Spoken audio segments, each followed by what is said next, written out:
Hey fisherman, Aqua Duelist here, and the last locals I went to, I ended up taking Aqua Actresses and went 3-1 and got third place. Now, that's honestly pretty good, especially in my locals where there's quite a bit of meta, and we do have a decent amount of players who have topped at, big events, excuse me, and some also have come close to that there, so yeah, that's kind of insane, really. So in that in-depth deck profile, which I'll put a link in the description to down below, you said I had some tips and stuff, and the video was already kind of long, so I didn't share a decent amount of stuff. So today I want to share some of those tips I have, show, basically how you can kind of control the game in some sort of sense, and, even there's a little bit of mind game stuff, kind of. So I just want to share with you guys all that kind of good stuff in this video.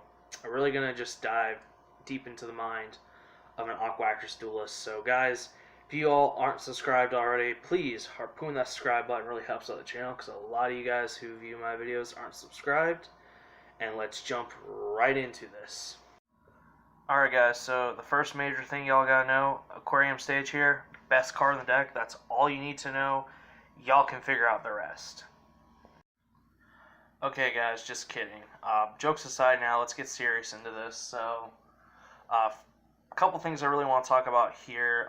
One thing I want to talk about is just this board in general. Another thing I want to talk about here is Totally Awesome and how to fully utilize him, especially with your aquarium cards here, to essentially kind of open a mind game to your opponent almost, and just kind of, in a sense, I guess you can say, control them, or just have control over the game. It's kind of really hard for me to say it like that. I'm going to explain it the best I can so you guys can really understand it. So, first thing I do want to say, double Totally Awesome, not that hard to do. This deck's pretty crazy, and I've worked on it for quite some time. Doing double toad's not too hard. If you can't do double toad, you can do stuff like a toad and barrier statue, or Tetsu Irai Newman, the turtle thing. That's kind of like a pseudo barrier statue. You could do like toad with something like Herald of Arclight, or the one water. Dang it, I can't think of it. Emancipator Synchro. Because of Halki Fibrax, basically needle fiber. That's what I'm calling it. Still, I don't care. You basically get to drop like the Synchro on their turn. So yeah, you can kind of get the same effects with those boards, like you could do with this. So just wanted to throw it out there real quick. So, like I said, doing double Totally Awesome, not that hard. With this in particular, you do get the attack lock with dupe, and you want to have like an aquarium stage here. It's just better with this. Aquarium set isn't too bad. It's just this in particular is better with aquarium stage here, because the thing is with essentially stage with like Totally Awesome and like a bear statue specifically, you essentially get protection with your dupe frog here, which is nice. But I want to talk about Totally Awesome here for a moment. Just really how to get the most out of them. Because the thing is, with this deck, and what's really awesome, is the fact that you always want to have one Totally Awesome engrave. So this board's really freaking good, because what it happens here is, you essentially, activate your aquarium, you get two Totally Awesomes.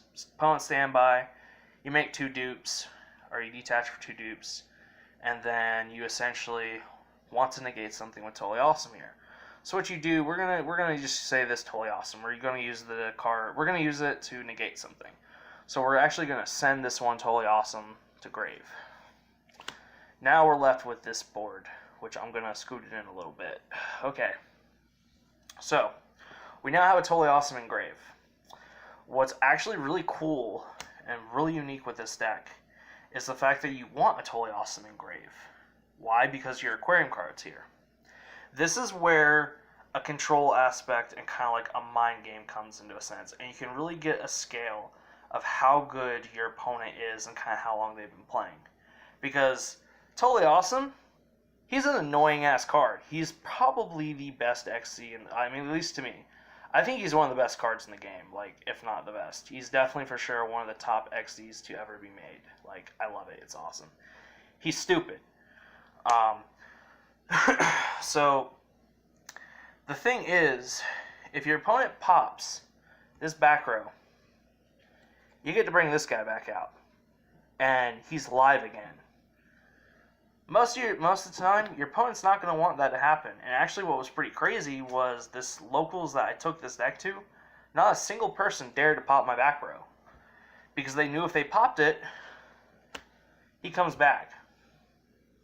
So, right then and there, you have this Totally Awesome in grave at all times. And what's really nice is the fact that when it goes to grave, you can add like your Swap Frog back. So now you're basically set up for even more shenanigans next turn. And that's actually really freaking cool. But by having this Totally Awesome in grave, you essentially have it to where now your opponent has to think, okay, if I pop his back row, that comes back and now I gotta deal with it again. But now you actually don't, in this scenario, you don't have a bad field. Your opponent can't attack, sure. Let's say you want to negate something with Totally Awesome. Okay, well you're gonna send a dupe. Okay, so now this is what you got. And they have to attack that dupe, whether they like it or not. And they're not going to be able to destroy it because of Aquarium Stage. So, now you're just kind of set up for next turn to make another Totally Awesome in a sense, because you should have a Swap Frog back in your hand from sending that first Totally Awesome to grave. And with this right here, like I said, it just kind of opens up to like a kind of control over your opponent, somewhat of a mind game kind of thing. And a lot of times your opponent just doesn't want to deal with Totally Awesome. Like it's very annoying. And the fact that you can actually take and set the card that you negate, it's like that's absolutely insane, because now your opponent loses that resource. The only way they can recover it is unless you activate the Trapper spell or you link the monster away or something. So it's a major control aspect to this, and this is something I definitely wanted to point out. Like I said, not a single person dared to pop my back row this last locals.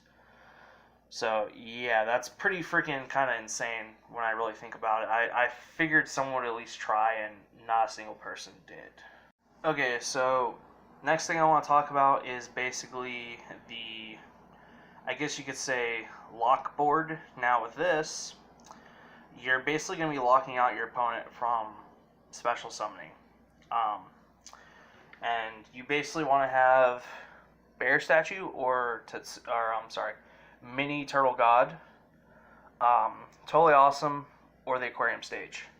So, and why, like, if you have basically, combination of Toad Stage and, your Bear Statue or Mini God Turtle, you're basically set. You're solid. You're golden. You win. You have your stun card with Totally Awesome. You basically win. Stage with your stun card. You basically win. There's not much your opponent can really do. They essentially have to pop the back row. So yeah.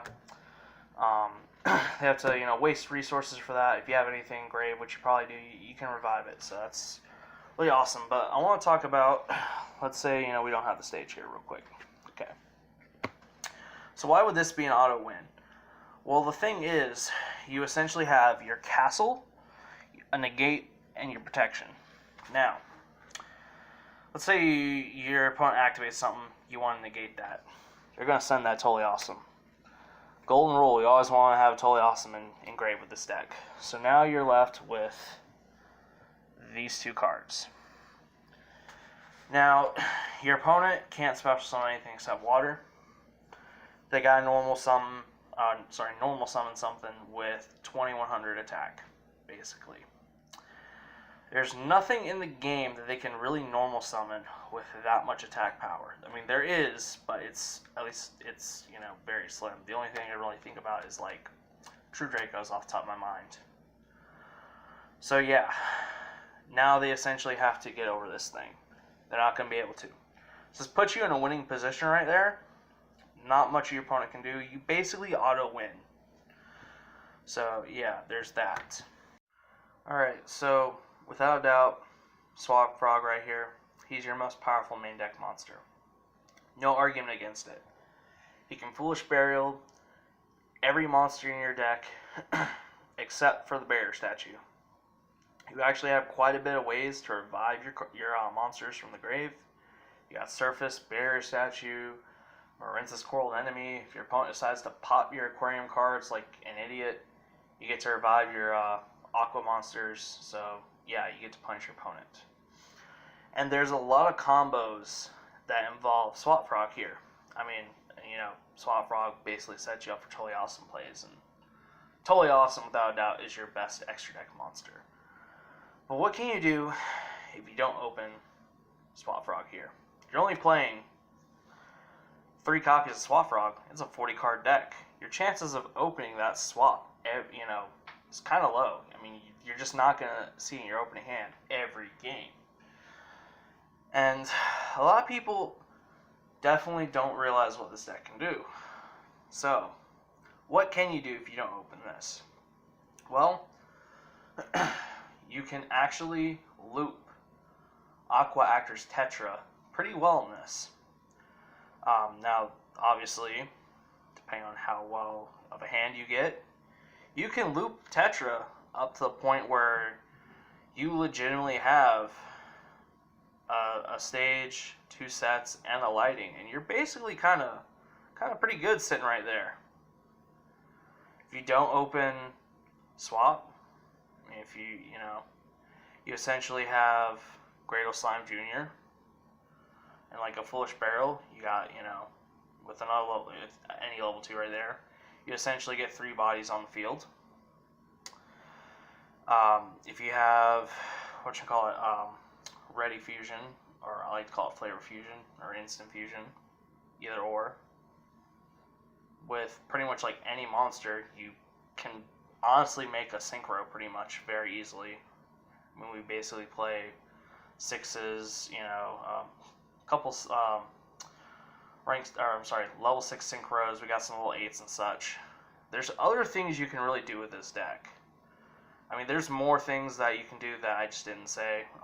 I'm kind of tired. It's like 1:30 in the morning, so yeah. The whole thing I just want to say is there's other things that you can really do, and I just wanted to share some of those things if you don't get Swap. Because, like I said, you're just not going to see Swap in your opening hand every time. So, yeah, hopefully that kind of helps y'all out a little bit if you're playing this particular variant, or I guess any Aqua Actress variant in general. There's a lot of different ways you can really go about this deck. But with every variant, you have to be playing frogs, I feel. Frogs are just too good to play to not play in this deck. If you're not playing frogs with Aqua Actresses, I feel like you're basically choosing to play Aqua Actresses wrong. I know someone's not going to agree with me on that. I already know one person who, if he's watching this video, definitely not going to agree. But they're just too good not to play. Like I said, there's other ways to play this deck. You can play the Synchro combo variant like I'm doing. You could play an OTK based variant. There's all kinds of really cool stuff. Aqua Actresses are just a really solid, I think, supportive water archetype, and there's so much that you can mix them with. Alright, so last thing I want to talk about real quick is these cards right here. Basically are tuners and gives us a synchro element to the deck. Really love these. So Grail Slime Jr., he has a combo with Swap Frog. Basically, you discard a water monster, special summon the swap. Foolish Barrel, a second one of these guys, bounce swap back. Normal, special though a second one from grave, and then special summon swap from your hand, and you get 3 bodies on field. You can do a couple cool things there. You can essentially make Needle Fiber. Needle Fiber will drop 3rd one out of the deck, so you can essentially go for like a Synchro Negate, Essentially make a synchro on your opponent's turn, and you have a swap. So swap's going to bring out a dupe, and then depending on what you want to bring out with Needle Fiber, you have different options of what synchro you want to go into. So that's pretty freaking cool. It's really like kind of a little unique thing there, just dropping a negate on your opponent's turn like that. Absolutely love it. I do love the fact that we have Flavor Fusion here now with Ready Fusion. Instant Fusion. Essentially, this gives us 4 more copies of Great Slime Jr. Why am I saying that? Because with these, you drop Sea Monster Theseus, and with that, any water monster you can essentially link into Needle Fiber. Needle Fiber is going to bring out one of these when it's summoned, so you essentially have a level 2 Aqua to go into Totally Awesome right there, so that gives you a free Totally Awesome piece in a sense, material for it, kind of free. You guys get the idea.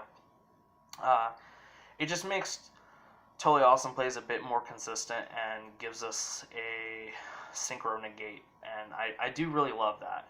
Not a lot of people really just expect this little synchro tuner package I got here, so it's pretty freaking cool. I just kind of wanted to touch up on it a little bit.